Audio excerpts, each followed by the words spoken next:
আল্লাহ তাআলা আমাদের সকলকে তৌফিক দান করে। যাই হোক, গত জুমায় আমরা যাকাত নিয়ে আলোচনা করতেছিলাম।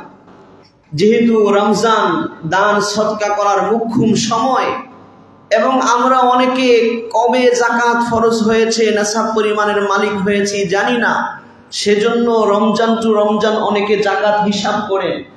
সেজন্য রমজানে আমরা যাকাতের আলোচনা করে থাকি। গত জুমায় আলোচনা হয়েছে, গত জুমায় আলোচনার মাধ্যমে আমরা যাকাত কার উপরে ফরজ হয়, কি পরিমাণ মালের মালিক হইলে ফরজ হয়, কি পরিমাণ যাকাত দেওয়া ফরজ হয়, এই সমস্ত বিষয়গুলো আমরা জানতে পেরেছি। এই রমজানের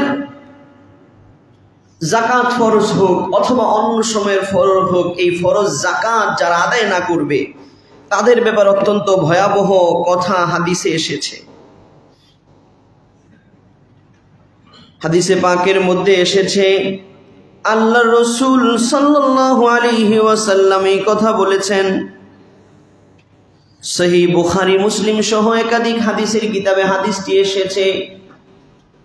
আল্লাহর রাসূল বলেন, মান আতাহুল্লাহু মালান ফালাম ইউআদ্দি যাকাতাহু, যাকে আল্লাহ তাআলা যাকাত ফরজ হওয়া পরিমাণ সম্পদ দিয়েছেন কিন্তু ওই বান্দা কৃপণতা কইরা, বখিলতা কইরা কিংবা গুরুত্ব না দিয়া হিসাব কইরা যাকাত আদায় করে না, আল্লাহর রাসূল বলেন মুসিলা লাহু মালুহু, তার যেই মাল সে জমা কইরা রাখছে, হিসাব করে নাই কিংবা হিসাব কইরা পরিপূর্ণ যাকাত দেয় নাই, তার ওই মালকে আল্লাহ তাআলা কিয়ামতের দিন আল্লাহ তাআলার পক্ষ থেকে তার মালকে বিশাল বড় একটা বিষাক্ত অজগর সাপের রূপ দেওয়া হবে। সুজান আকরা, তার মালকে, তার সম্পদকে আল্লাহ তাআলা চাইলে তো সব পারেন, কারণ আল্লাহ তাআলা একেবারে হাড্ডি মানুষের গোশত সব পয়চা গয়লা গুড়া ফাঁকি হয়ে যাবে।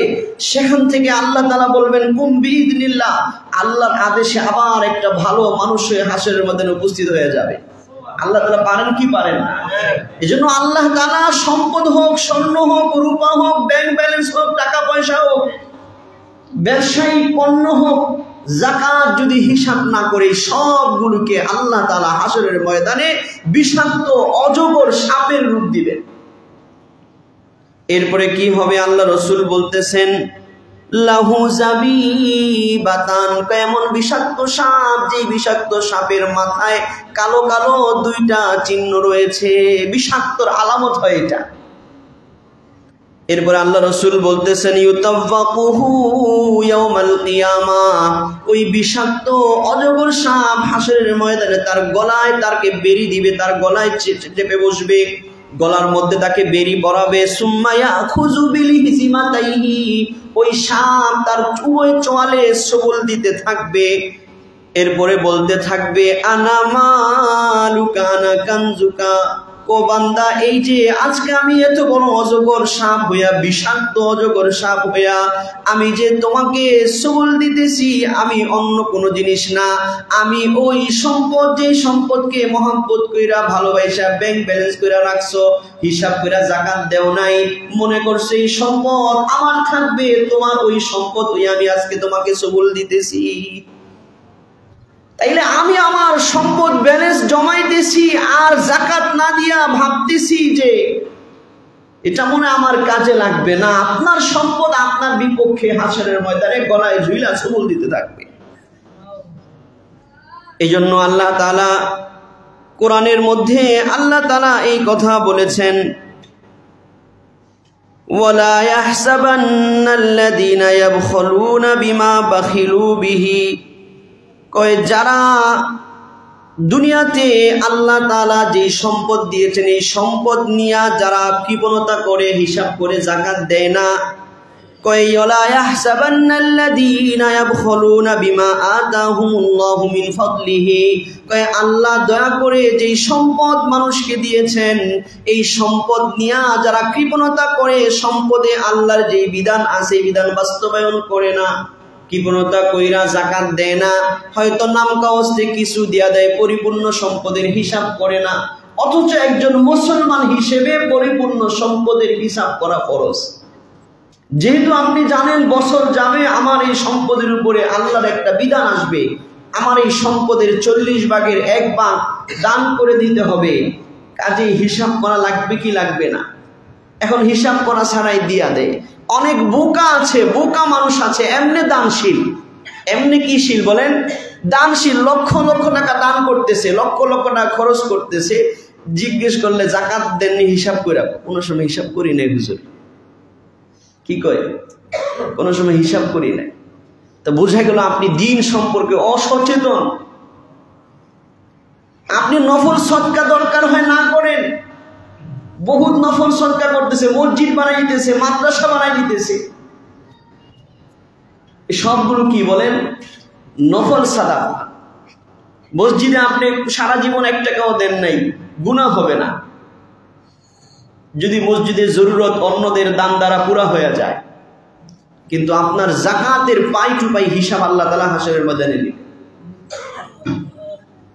এজন্য কষ্ট হইল সম্পদের হিসাব করে, হিসাব করে দরকার হয় ওই যাকাতটা আপনি সারা বছর একটু একটু করে দেন। তবুও যাকাতের হিসাব না করে নাম কাউসে কিছু দিয়ে আল্লাহ তাআলা বলতেছেন যে যারা নাকি আল্লাহ তাআলা দয়া করে যেই সম্পদ তাদেরকে দিয়েছেন, মিন ফাদলিহি, আল্লাহ বলতেছে আমি আল্লাহ দয়া করে দিছি। আল্লাহ তাআলা দয়া কইরা যেই সম্পদ মানুষকে দিয়েছেন, এই সম্পদ নিয়ে যারা কৃপণতা করে হিসাব করে যাকাত দেয় না, খায়রুল লাহুম, তারা যেন এই হিসাব করে যাকাত না দেওয়াটা তাদের জন্য কল্যাণকর মনে না করে। এটা কল্যাণকর মনে করো না যে আমি বাচ্চা গেলাম রাইখা দিলাম আমার সন্তানরা পাইলো, কল্যাণকর মনে করো না। বাল হুয়া শাররুল লাহুম, আল্লাহ বলতেছেন এটা তাদের জন্য ক্ষতিকারক। সায়ুতাওয়াকুনা মা বাখিলু বিহি ইয়াউমাল কিয়ামাহ, কিয়ামতের দিন তারা যেটা নিয়ে কৃপণতা করত, দিত না যাকাত, ওই সম্পদ দিয়া তার গলায় বেরি করানো হবে। এই আয়াতের ব্যাখ্যাটাই আল্লাহ রাসূল হাদিসে দিয়েছেন, যেটা অজগের সাপ হইয়া মানুষকে কি করবে, গলায় বেরি করায় সবল দিবে। এই আয়াতটি সূরা আল ইমরানের 180 নম্বর আয়াতে আল্লাহ তাআলা বলেছেন। তাহলে এই আয়াত এবং হাদিস থেকে যাকাত না দেওয়ার ভয়াবহতা সম্পর্কে আমরা জানলাম। এই জন্য আমাদের সকলের উচিত হিসাব করে যাকাত দিয়ে দেওয়া। রাজি আছি ইনশাআল্লাহ? আল্লাহ তাআলা সকলকে তৌফিক দান করেন। এখন আসেন এই যাকাত আমরা কাকে দিব, কাদেরকে দিব, এই ব্যাপারেও আল্লাহ পাক কোরআনে আয়াত নাজিল করেছেন। আল্লাহ রসুল বিভিন্ন হাদিসে ব্যাখ্যা বিশ্লেষণ করে জানিয়েছেন পবিত্র কোরআনের সূরা আত-তাওবা এর 60 নম্বর আয়াতে। মনে রাখবেন, যাকাত এটা শরীয়তের স্পেশাল একটা বিষয়, এর দ্বারা দারিদ্র বিমোচন উদ্দেশ্য। এজন্য যাকাত সব সওয়াবের জায়গায় যাকাত দেওয়া যায় না, যাকাত দেওয়ার খাত নির্দিষ্ট, অথচ ওইগুলা ছাড়াও আরো অনেক সওয়াবের সদকায়ে জারিয়ার অনেক স্তর আছে, জায়গা আছে, ওই জায়গায় যাকাত দেওয়া যায় না। যাকাত দেওয়ার ক্ষেত্রে মূল হচ্ছে কাউকে মালিক বানায় দিতে হবে। কাউকে কি করতে হবে বলেন? সম্পদের মালিক, সে স্বাধীন, সেটা যেটা ইচ্ছে সেটা করতে পারবে। যেহেতু এটা মূল শর্ত, সেই হিসেবে মসজিদে দিলে কোনো ব্যক্তি মালিক হয়। কাজে মসজিদে দান করা অনেক বড় সওয়াবের কাজ, সদকায়ে জারিয়া। আপনি সারা জীবন আপনার আমলনামায় সওয়াব বসতে থাকবে। আপনি দুনিয়া থেকে চলে যাবেন, যত মানুষ নামাজ পড়বে একটা সওয়াবের অংশ আপনার আমলনামায় বসতে থাকবে, অনেক বড় সওয়াবের কাজ। কিন্তু যেহেতু এই জায়গায় কোনো ব্যক্তি মালিক হয় না, কাজেই আপনি চাইলেও যাকাতের টাকা মসজিদে দিতে পারবেন। ঠিক তদ্রুপ মাদ্রাসা করা, মাদ্রাসার বিল্ডিং করা, মাদ্রাসার মসজিদ করা, মাদ্রাসার ভবন করা, এটা অনেক বড় সওয়াবের কাজ। কিয়ামত পর্যন্ত মাদ্রাসা থাকবে, যত আলেম তৈরি হবে, যত হাফেজ তৈরি হবে, এদের আমলের একটা অংশ আপনার আমলনামায় পৌঁছতে থাকবে। কিন্তু এত বিশাল সওয়াবের একটা কাজ হওয়া সত্ত্বেও শরীয়ত এই জায়গায় যাকাত দেওয়ার অনুমতি দেয় না। এটা কার হক? গরিবের হক। আমরা যে মাদ্রাসায় যাকাত নেই, সেটা হচ্ছে মাদ্রাসার গরিব ছাত্র, যাদের জন্য যাকাত খাওয়া যায়, যাদের বাবাও গরিব। এইরকম বাচ্চাদের অথবা প্রাপ্তবয়স্ক যে নিজে কোনো সম্পদের মালিক না, তার জন্য যাকাত খাওয়া বৈধ। সে মাদ্রাসায় লেখাপড়া করার কারণে ব্যাংক ব্যালেন্স নাই, সে লেখাপড়া বাদ দিয়া চাকরি করলে কামাই করতে পারবে, রিক্সা চালাইলে কামাই করতে পারবে, কিন্তু এখন এলমে দ্বীন শিখার কাজে সে আবদ্ধ থাকার কারণে সে কি করতে পারতেছে না, প্রাপ্তবয়স্ক, কিন্তু সে দুনিয়াবি কাজে ব্যস্ত হইতে পারতেছে না, তার কোনো ব্যাংক ব্যালেন্স বর্তমানে নাই। এইরকম ছেলেদের অথবা গরিব বাবার ছোট বাচ্চাদের, এদেরকে আমরা যাকাত ফান্ড দিয়ে থাকি যে তোমার যেহেতু বাবা খরচ দিতে পারতেছে না, তুমিও নিজেও ইনকাম করতে পারতেছো না, তোমার জন্য যাকাত খাওয়া জায়েজ, তুমি যাকাত থেকে টাকাটা নিয়ে তোমার লেখাপড়ার খরচ বহন করো। তাহলে মালিক বাচ্চা হইতেছে কি হইতেছে না? শুধু মাদ্রাসাওয়ালারা যে যাকাত নেয় শুধু এই ফান্ডের জন্য নেয়। কোন মাদ্রাসাওয়ালারা যদি যাকাতের টাকা নিয়ে মাদ্রাসার ভবনে ব্যয় করে গুনাহগার হবে। কোন মাদ্রাসাওয়ালারা যদি যাকাতের ফান্ড নিয়ে উস্তাদদের বেতন দেয় গুনাহগার হবে। কোন মাদ্রাসাওয়ালারা যদি যাকাতের ফান্ডে অন্যটা করে, সচরাচর আলহামদুলিল্লাহ হকনানি ওলামায়ে কেরাম যে মাদ্রাসাগুলো পরিচালনা করেন এরকম করেন না, বরঞ্চ আরো জাতিকে সচেতন করে, যেমন এই যে আমি আপনাদেরকে করতেছি। এই জন্য এত বড় সওয়াবের কাজ হওয়া সত্ত্বেও ওই জায়গায় যাকাত মাদ্রাসার বিল্ডিংয়ে, মাদ্রাসার মসজিদে দেওয়া যাবে না। হ্যাঁ, গরিব ছাত্রদের ফান্ডে দেওয়া যাবে, লিল্লাহ ফান্ড যেটাকে বলা হয়, গোরাবা ফান্ড। আর মাদ্রাসার অন্য কাজে আপনি সব দিতে পারবেন, আপনার যাকাত ছাড়া সাধারণ দান আপনি 20 টাকা দিয়ে মাদ্রাসার ভবন করে দেন, এটা আপনার আমলনামা ভারী হইতে থাকবে ইনশাআল্লাহ। যেহেতু যাকাত 40 ভাগের 1 ভাগে আরো 39 ভাগ আল্লাহ তাআলা আপনাকে অতিরিক্ত সম্পদ দিয়ে রাখছেন, যেটা আপনার নিত্য প্রয়োজনের অতিরিক্ত। মনে রাখবেন, শরীয়তের যাকাতের থিওরি হচ্ছে নিত্য প্রয়োজনের অতিরিক্ত। নিত্য প্রয়োজন মানুষের খাদ্য, বস্ত্র, অন্ন, বাসস্থান, চিকিৎসা, এগুলো হচ্ছে কি মানুষের নিত্য প্রয়োজন। এগুলো আপনার হইতেছে, আপনি কারো কাছে ঠেকানা, আবার আল্লাহ তাআলা এই 40 ভাগ সম্পদ আপনাকে অতিরিক্ত দিয়ে রাখছেন, সেখান থেকে মাত্র 1 ভাগ আল্লাহ তাআলা যাকাত ফরজ করছেন। আরো 39 ভাগ আছে না, আপনি সেখান থেকে মসজিদ করে দেন, মাদ্রাসা করে দেন, বিভিন্ন সামাজিক সেবামূলক কাজ করে দেন, ওয়াজ মাহফিল দান করেন, এগুলো হচ্ছে ওই বাকি 39 ভাগ থেকে। কিন্তু যাকাতটা এটা ফিক্সড, এটা সবাইকে দেওয়া যাবে না। আপনি সাধারণ দান কোনো অমুসলিমকেও দিতে পারবেন। এই জন্য বন্যা কবলিত এলাকায় অনেক সময় হিন্দুদেরকেও আমরা সাহায্য করেছি সাধারণ দান থেকে। কিন্তু যাকাত এটা কোনো মুসলিমকে দেওয়া যাবে না, এটা মুসলমান গরিব ব্যক্তির হক। বলেন সুবহানাল্লাহ। অনেকে এরকম যাকাতের টাকা তুইলা কুরবানির চামড়ার টাকা তুইলা ঈদগাহ করে, মসজিদ করে, এটাও জায়েজ না, ওইটাও ফকিরদের হক। কথা বুঝতেছেন? আল্লাহ তাআলা আমাদেরকে বুঝার তৌফিক দান করে। ঠিক তদ্রূপ একজনে গত বছর আমাকে প্রশ্ন করছে, আমি বুঝাইতেছি যে সওয়াবের কাজ হইলেই ওই জায়গায় কি দেওয়া যাবে না, যাকাত দেওয়া যাবে না। বলতেছে হুজুর, আমরা কিছু যাকাত উঠায়া একটা অ্যাম্বুলেন্স কেনার নিয়ত করছি, কিছু যাকাত উঠায়া একটা অ্যাম্বুলেন্স কেনার নিয়ত করছি, যে আমরা এটা গরিবদেরকে ফ্রি সহায়তা দিব, আর যারা সুস্থ এদেরকে সহায়তা দেওয়া যে ভাড়া আসবে এটা আমরা গরিবদের পিছনে খরচ করব। নিয়তটা ভালো কি ভালো না? নিয়ত ভালো হইলেও এই জায়গায় যাকাতেরটা লাগানো যাবে না, কারণ এটার দ্বারা কোনো গরিব মালিক হইতেছে না, গরিব শুধু সুবিধা পাইতেছে। কথা বুঝতেছেন? যাকাতের ক্ষেত্রে গরিবকে মালিক বানিয়ে দিতে হবে। তো আল্লাহ তাআলা সূরা তাওবা এর 60 নম্বর আয়াতে বলতেছেন, ইন্নামাস সাদাকাতু লিল ফুকারাই ওয়াল মাসাকিন। আল্লাহ তাআলা বলেন যে যাকাত ফরজ, সাদাকাত এটা শুধুমাত্র লিল ফুকারা, ফকিরদের জন্য, ওয়াল মাসাকিন এবং মিসকিনদের জন্য। উলামায়ে কেরাম পার্থক্য করেছেন যে যাদের কিচ্ছু নাই, একেবারে নিঃস্ব, এই হইল মিসকিন, আর যার কিছু আছে কিন্তু মানুষ থেকে চায়া চলতে হয়, সে হলো ফকির। তো মোট কথা দুটোটাই গরিবের অন্তর্ভুক্ত। আমরা বাঙালিরা এই দুটো প্রকার কি বলি? গরিব বলি। ওয়াল আমিলিনা আলাইহা, এবং যারা যাকাত উসুলের কাজ করে, এটা ইসলামী খেলাফত থাকলে রাষ্ট্রীয়ভাবে বর্তমানে এই অংশ এটার ক্ষেত্র বর্তমানে আমাদের ক্ষেত্রে নাই। এরপরে বলতেছেন ওয়াল মুআল্লাফাতি কুলুবুহুম, ইসলামের শুরু যুগে অমুসলিম যারা যাকাত পাইলে ইসলামে ঢুকার মতো আগ্রহ তৈরি হবে, ভাববে মুসলমান হয়ে গেলে আমি তো অনেক সুবিধা পাবো, মুসলমানরা তো যাকাত দেয়। যেহেতু শুরু যুগে ইসলাম মুসলমানরা দুর্বল ছিল, আল্লাহ রাসূল বলেছেন বাদা আল ইসলামু গরিবা, ইসলাম গরিব, একেবারে অপরিচিত হয়ে প্রকাশ পাচ্ছে। তো ওই সময় মুসলমানের সংখ্যা কম ছিল। একজন মুসলমান যদি মুসলমান ধর্মে আসে, সে শক্তিশালী হবে, ইসলাম ধর্ম মজবুত হবে। এই জন্য ওই জমানায় অমুসলিমদেরকে দেওয়ার অনুমতি ছিল যে যাকাত দিলে সে হয়তো মুসলমান হবে। কিন্তু যখন ইসলাম শক্তিশালী হয়ে গেছে, এখন আর সম্পদের লোভ দিয়া কোনো অমুসলিমকে মুসলমান বানানোর দরকার নাই, দরকার হইল অন্য অংশ থেকে, যাকাত থেকে না। হযরত ওমর সমস্ত সাহাবীদের মাঝখানে ঘোষণা করছেন যে আগে যেটা কাফেরদেরকে দেওয়া হইতো এখন এটা দেওয়া হবে না। একজন সাহাবীরাও প্রতিবাদ করে নাই, যেটাকে বলে সাহাবীদের ইজমা হয়ে যাওয়া। কাজে এই অংশটাও রহিত হয়ে গেছে। এরপরে বলতেছেন ওয়াররিকাবি ওয়াল গারিমিনা ওয়া ফি সাবিলিল্লাহ।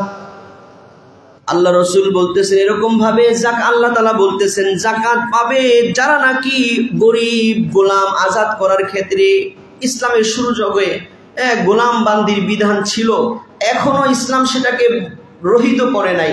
অনেকে ভুল ধারণা, অনেকে মনে করে যে গোলাম বান্দির সিস্টেম মনে হয় ইসলামই দিয়েছে। এই ধারণাটা ভুল। তৎকালীন সারা পৃথিবীতে গোলাম বান্দির সিস্টেম ছিল। আল্লাহ পাক কোরআন নাজিল করে এই সিস্টেমটাকে কি করেন নাই? বাতিল করেন নাই। শুধু মুসলমানরাই গোলাম বান্দি রাখতো এরকম না, তৎকালীন ইহুদিরাও গোলাম বান্দি রাখতো, খ্রিস্টানরাও রাখতো, অন্য ধর্মাবলম্বীরাও রাখতো। এটা বিশ্বের একটা সিস্টেম ছিল। ইসলাম আইসা এটাকে একেবারে বাতিল করে দেয় না, যেহেতু সারা পৃথিবীর মানুষ এটার মধ্যে জড়িত ছিল। হুট করে বাতিল করে দিলে অনেকের কষ্ট হয়ে যাবে, এই জন্য ইসলাম বাতিল করে নাই। কিন্তু গোলামদের অধিকার রক্ষার যত নিয়ম কানুন করা দরকার সব আইসা ইসলাম করছে। এই বিষয়ে আলোচনা করলে আবার লম্বা আলোচনা হবে। এখন আবার বৈশ্বিক সিস্টেমেই গোলামবান্দির প্রথা কি হয়ে গেছে? বাতিল হয়ে গেছে। ইসলাম বাতিল করে নাই। বৈশ্বিক সিস্টেম ছিল, ইসলাম গোলামবান্দির অধিকার রক্ষার জন্য থিওরি দিয়েছে, আবার বৈশ্বিক সিস্টেমে বাতিল হয়ে গেছে। আবার যদি পৃথিবীতে কোনো সময় গোলামবান্দির সিস্টেম আসে, আবার এই আয়াত হাদিসগুলো ফিট হবে। এই জন্য আমরা এগুলো বলে থাকি, সংরক্ষণ করে থাকি। এইরকম যদি গোলামবান্দির সিস্টেম চলে আসে আর সে গোলাম হয়, সে তার মনিব থেকে মুক্তি পাওয়ার জন্য কিছু মুক্তিপণ দেওয়া লাগে, তাকেও কি দেওয়া যাবে? যাকাত দেওয়া যাবে। এরপরে আল্লাহ তাআলা বলতেছেন ওয়াল গারিমিনা, এবং যারা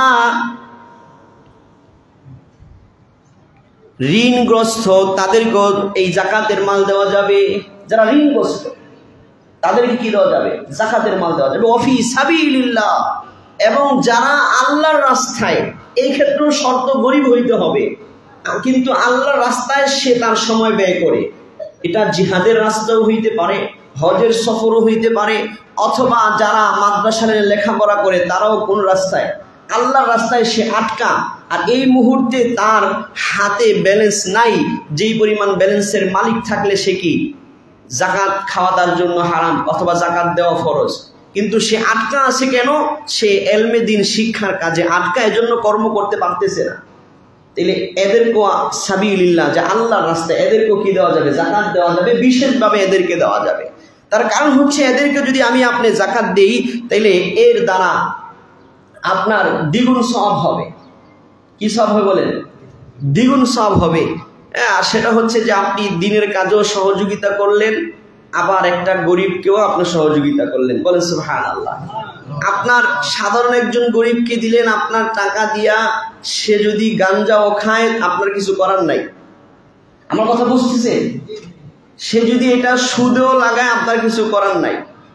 কিন্তু আপনি, সে যাকাত খাওয়ার যোগ্য ব্যক্তি ছিল, যাকাত দিয়েছেন, যাকাত আদায় হয়ে যাবে। কথা বুঝতেছে?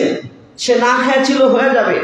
কিন্তু সে নামাজি না, নামাজ পড়ে না, রোজা রাখে না, কিচ্ছু করে না, তবুও শরীয়ত তাকে যাকাত দেওয়ার বিধান দিয়েছে, যেহেতু এটা মানুষের মানবিক চাহিদা। সে নামাজি না হোক, কিন্তু তার ঘরে খাবার নাই, আপনি তাকে যাকাত দিয়ে কি করেন? সহযোগিতা করেন, গরিব মানুষ হইল। কিন্তু দুইটার পার্থক্য বুঝেন। আরেকটা, আপনি একটা দিনদার গরিব মানুষকে দিয়েছেন, সে আপনার এই যাকাত দ্বারা খায়া সে আল্লাহর ইবাদত করবে, সে কোরআন পড়বে, সে হাদিস পড়বে। দুইটার সওয়াবের মধ্যে বিশাল তারতম্য আছে না নাই? আল্লাহ তাআলা আমাদেরকে বোঝার তৌফিক দান করেন।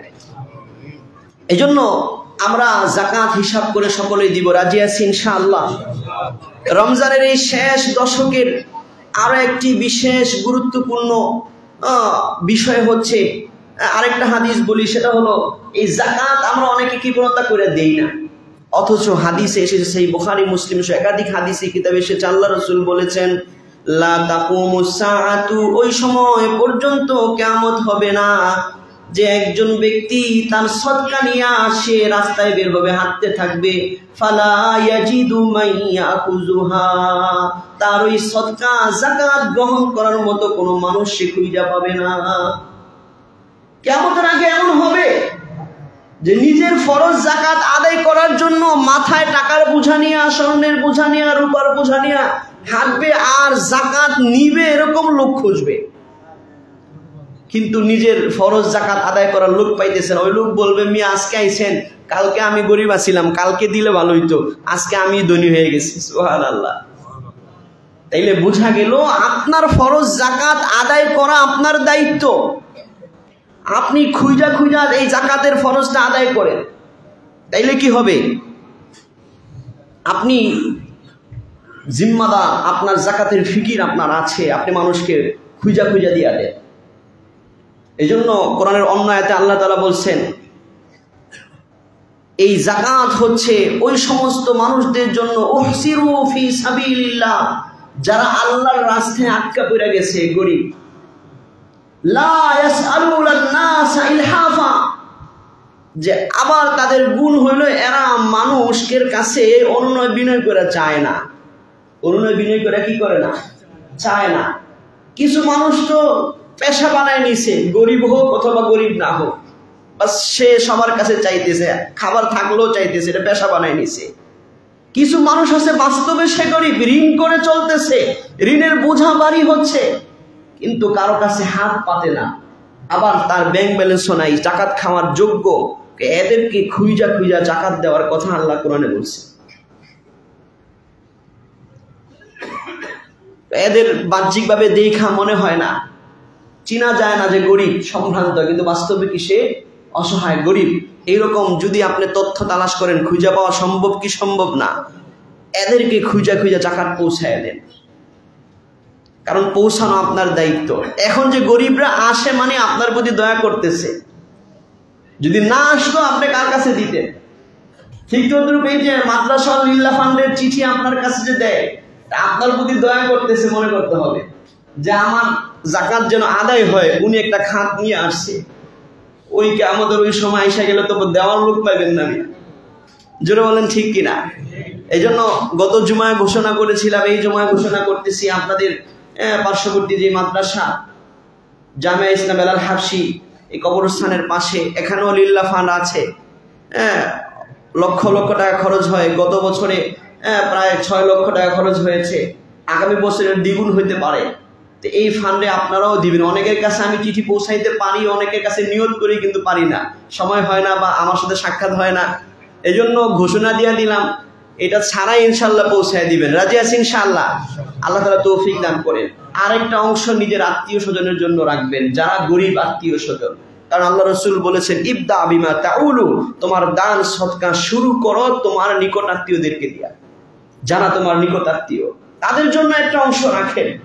আল্লাহর রাস্তার যারা মাদ্রাসার গরিব ছান, তাদের জন্য একটা অংশ রাখেন। আল্লাহ তাআলা তৌফিক দান করেন। রমজানের শেষ দশক চলতেছে, এই শেষ দশকে ইতিকাফ করা বড় ফজিলতের বিষয়। তার কারণ হচ্ছে এই রমজানের শ্রেষ্ঠতম রাত্র হচ্ছে লাইলাতুল কদর। এই লাইলাতুল কদর সবচেয়ে বেশি সম্ভাবনা শেষ দশকে। সবচেয়ে বেশি সম্ভাবনা কোথায়? শেষ দশকে। আরো বেশি সম্ভাবনা শেষ দশকের বেজর রাত্রিতে, আরো বেশি সম্ভাবনা শেষ দশকের 27তম রাত্রিতে। এজন্য যারা সবে এই শেষ দশকে ইতিকাফ করবে, আশা করা যায় যে তারা সবে কদর পাবে। এজন্য আল্লাহ রাসূল এই সবে কদর তালাশ করার জন্য আল্লাহ রাসূল প্রত্যেক রমজানে ইতিকাফ করতেন। এজন্য যারা নিজেদের দুনিয়াবি ব্যস্ততা থেকে ফারেক হইয়া ইতিকাফ করতে পারেন, বড় সৌভাগ্যবান। যেহেতু অনেকের দুনিয়াবি ব্যস্ততা থাকে, অনেক সময় বিভিন্ন পরিবারের হক থাকে, মানুষের জরুরত পুরা করার হক থাকে, এজন্য শরীয়ত ইতিকাফকে ফরজ করে নাই। কিন্তু ইতিকাফের ফজিলত বহু হাদিসে জানা যায়। একদিনের ইতিকাফ ও বান্দাকে জাহান্নাম থেকে বহু শত শত মাইল দূরে সরায় দেয়। জমিন থেকে আসমানের দূরত্ব যত, এই পরিমাণ দূরে সরায় দেয়। সুবহানাল্লাহ। এই জন্য আমরা যারা সম্ভব হয় তারা আমরা কি করব? ইনশাআল্লাহ এতেকাফ করব যারা আমরা এই পুরা 10 দিনের এতেকাফ, এটা হচ্ছে সুন্নতে মুআক্কাদা কিফায়া। জামে মসজিদে যদি কেউ না করে পুরা মহল্লাবাসী গুনাহগার হবে, আর যদি একজনও করে সবার পক্ষ থেকে সুন্নতে মুআক্কাদা আদায় হয়ে যাবে। বাকি যদি সবাই করি, সবাই কি পাবো? ইনশাআল্লাহ এর সওয়াব পাবো। আল্লাহ রসুল করতেন, তার সাহাবীরা করতো, আল্লাহ রসুলের বিবিরা পর্যন্ত এতেকাফ করতো। 1 বছর সফরের জন্য পারেন নাই, পরের বছর 20 দিন করছেন। বলেন সুবহানাল্লাহ। আল্লাহ তাআলা আমাদেরকে সময় সুযোগ হলে এতেকাফ করার তৌফিক দান করেন। কমপক্ষে সারাদিন ব্যস্ত থাকলে রাত্রটা মসজিদে যদি কাটাই, এটারও সওয়াব আছে। এটা হচ্ছে নফল এতেকাফ। করবো ইনশাআল্লাহ, রাজি আছি ইনশাআল্লাহ। বাকি আমাদের এই মসজিদে যারা পুরা 10 দিন সুন্নত এতেকাফ করবেন, যারা পুরা 10 দিন সুন্নত এতেকাফ করবেন, তাদের জন্য আমাদের এক ভাই মেহমানদারি ব্যবস্থা করেছেন। আপনাদের খাবারের কোনো ফিকির করতে হবে না। অনেকে হয়তো খাবার আনা নেওয়ার কারণে এতেকাফ করে না, এই সমস্যাটা নাই। যারা পুরা 10 দিন এতেকাফ করবেন, যারা নফল করবেন, তারা তো বাড়িতে যাইও সেহরি খেয়ে আসতে পারবেন। রাতে ঘুমাইলেন মসজিদে, সেহরির টাইম হলো, বাড়িতে যাই খেয়ে আসলেন। আবার ইফতারি তো আমাদের মসজিদে ইফতারি ব্যবস্থা আছে। তো যারা পুরা 10 দিন থাকবেন, তারা আমাদের মুয়াজ্জিন সাহেবের সাথে নাম লেখাবেন। আজকে মাগরিবের আগে আগেই বসতে হবে, আজকে মাগরিবের আগে আগেই বসতে হবে। আল্লাহ তাআলা আমাদেরকে তৌফিক দান করেন।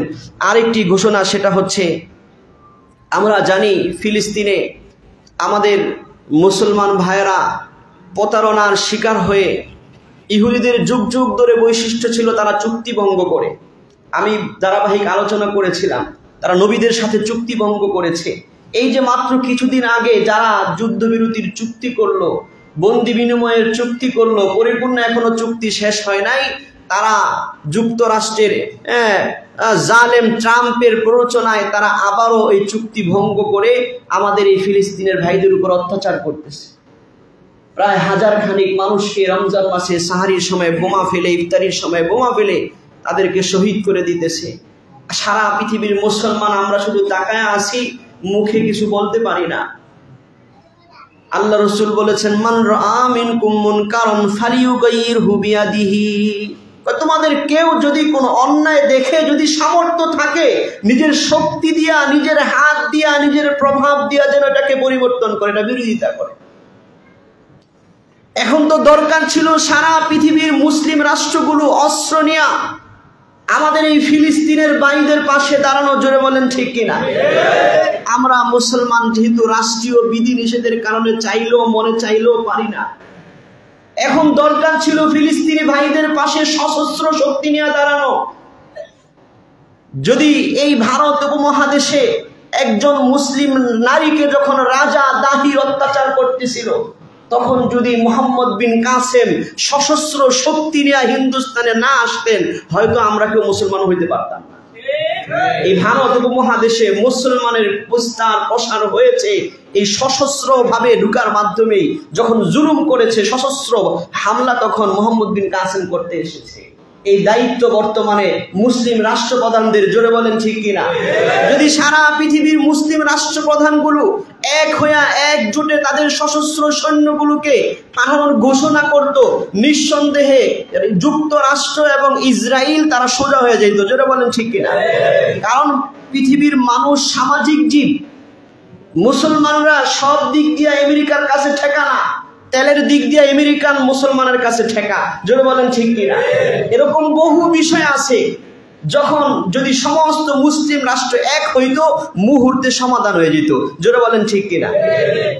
কারণ সবাই লাভ ক্ষতি হিসাব করত, তখন আমেরিকাও নিজের লাভ ক্ষতির হিসাব করত। আফসোস হচ্ছে এখন মুসলিম শাসকরা নিজেদের লাভ ক্ষতি হিসাব করে এক হইতে পারতেছে না। এই জন্য আমরা সাধারণ যারা আছি, আমরা কি করতে পারবো? আমরা হয়তো মুখে এটার প্রতিবাদ করতে পারবো, যেহেতু ওই হাদিসে আল্লাহ রাসূল বলেছেন, ফাইল্লাম তাস্তাতি, যদি তুমি হাতে তোমার শক্তিতে তুমি কোন অন্যায়কে প্রতিরোধ করতে না পারো, ফাবিলিসানি, তাইলে তুমি তোমার জবান দিয়ে এটার প্রতিরোধ করো। এই জন্য আমরা প্রতিরোধ করব, যে যেভাবে পারি এটার বিপক্ষে লেখালেখি করব, জানাবো, আওয়াজ দিব। আজকে ওলামায়ে কেরামের পক্ষ থেকে আপনাদের এই উদয় স্মৃতি ঈদগাহে একটি প্রতিবাদী বিক্ষোভ সমাবেশের আয়োজন করা হয়েছে। যেহেতু রমজান মাস, খানা পিনার চাহিদা নাই, আমরা এখানে সুন্নত নামাজ পড়ি, সবাই ঈদ ঈদগাহে চলে যাব। রাজি আছি ইনশাআল্লাহ? হাশরের ময়দানে আল্লাহ তাআলার কাছে এতটুকু তো বলতে পারবো যে আল্লাহ, আমরা দিলে ব্যথা ছিল, আমরা যতটুকু পারছি মুখে প্রতিবাদ করেছি। এটাও যদি মিডিয়ার মাধ্যমে যায়, কিছু সারা ফেলে, কমপক্ষে আল্লাহ তাআলা তো দেখবে। কমপক্ষে কে দেখবে বলেন?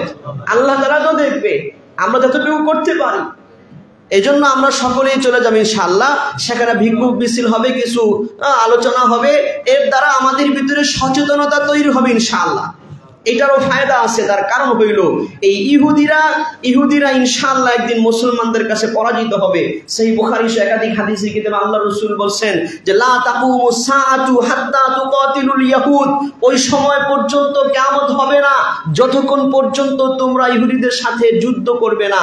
এমনকি ইহুদিরা মুসলমানদের কাছে মার খায়া পলায়ন করতে করতে গাছের নিচে যখন পলায়ন করবে, তখন গাছ নিজে বলবে যে ইয়া মুসলিম হাজা ইয়াহুদিয়ুন, আসো হে মুসলমান, এই যে আমি গাছের নিচে ইহুদি পলায় আছে, ওরে ধরো ফাকতুলহু, এরা হত্যা করো। কাজে আমাদের চিন্তার কোনো কারণ নাই।